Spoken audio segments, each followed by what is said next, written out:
How did Vietnam's coconut exports grow from about 180 million US dollars in 2010 to 1.089 billion in 2024?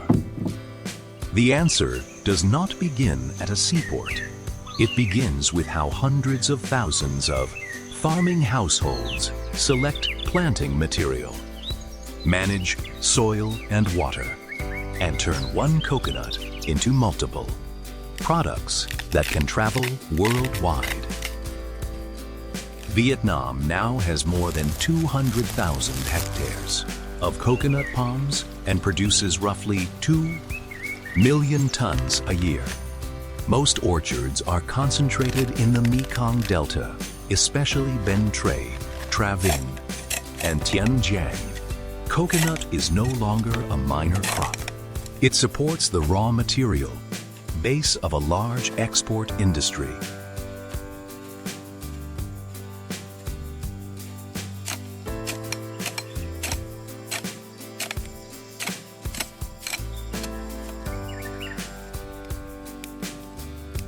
Bến Tre alone has more than 79,000 hectares and produces nearly 700,000 tons of coconuts.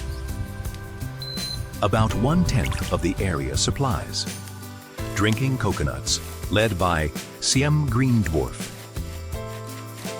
More than 20,000 hectares have been organized under organic-oriented production, showing that export value increasingly depends on how the crop is grown, not only on volume.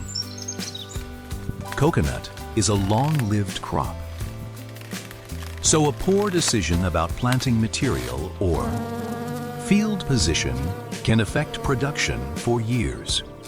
Raised beds improve drainage on low.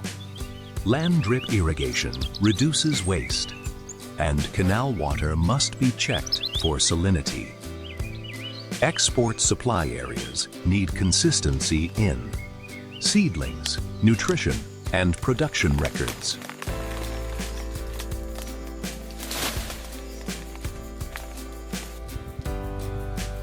A coconut palm can carry flowers, young fruit, and several bunches of different ages at the same time. Growers therefore monitor bunch age instead of judging size alone.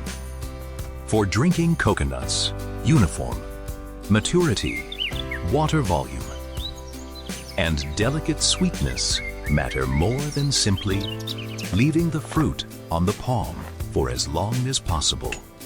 Export markets have also changed harvesting practices.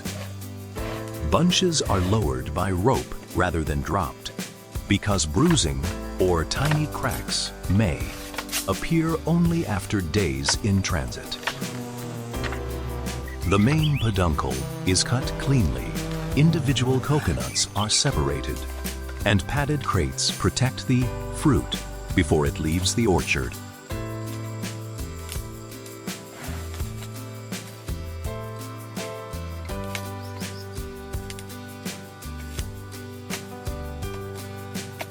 China represents exceptionally large demand, consuming more than 2.6 billion fresh coconuts a year while domestic supply remains limited. A protocol signed in August 2024 opened formal market access for Vietnamese fresh coconuts, but only registered growing areas and compliant packing facilities can participate. The United States opened its market to young Vietnamese coconuts with at least 3/4 of the outer green husk removed. That requirement explains why export coconuts are often trimmed before packing. It lowers phytosanitary risk, reduces transport weight, and creates a more convenient product for retail, restaurants, and hotels.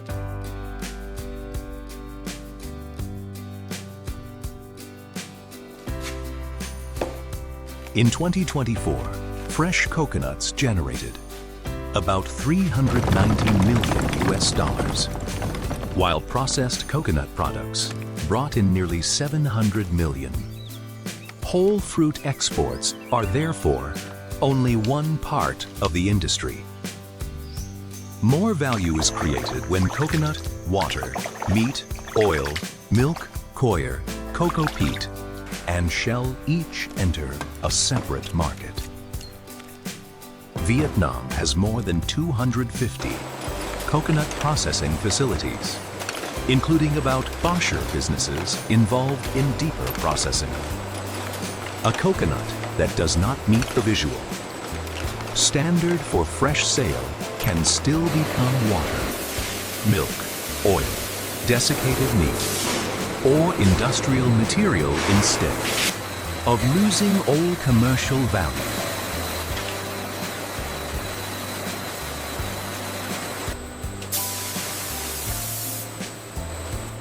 Coconut products from Vinh have reached about 90 countries and territories. Fresh coconuts have major opportunities in China and the United States, while processed products continue to enter the European Union, Japan, South Korea, Canada, Taiwan, and other markets that expect traceability and consistent quality. To travel internationally, a coconut needs more than sweetness. Growing areas require registration. Packhouses must control regulated pests. Shipments must remain traceable. And compliant products cannot be mixed with fruit of unknown origin. These invisible systems determine whether an exporter keeps access to a market.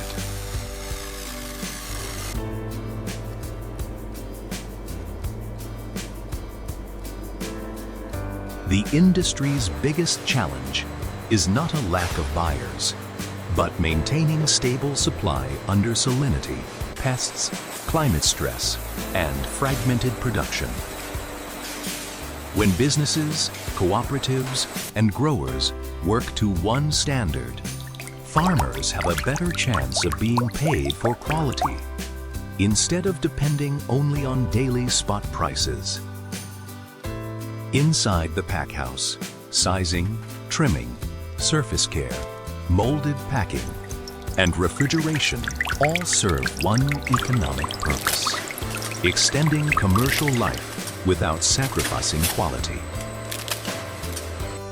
Every additional day of reliable shelf life can expand the market radius from stores near the port to countries thousands of kilometers from Vietnam.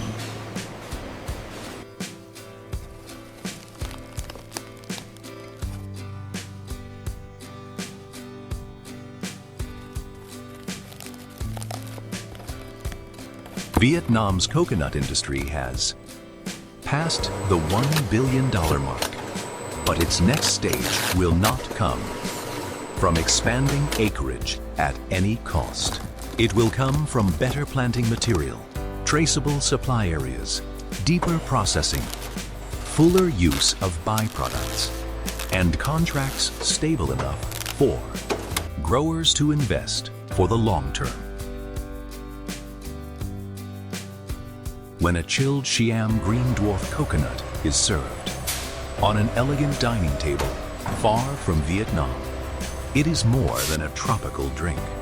It represents Binh Tre orchards, phytosanitary standards, packing technology, cold chain logistics, and Vietnam's growing ability to supply international markets that need reliable coconut products.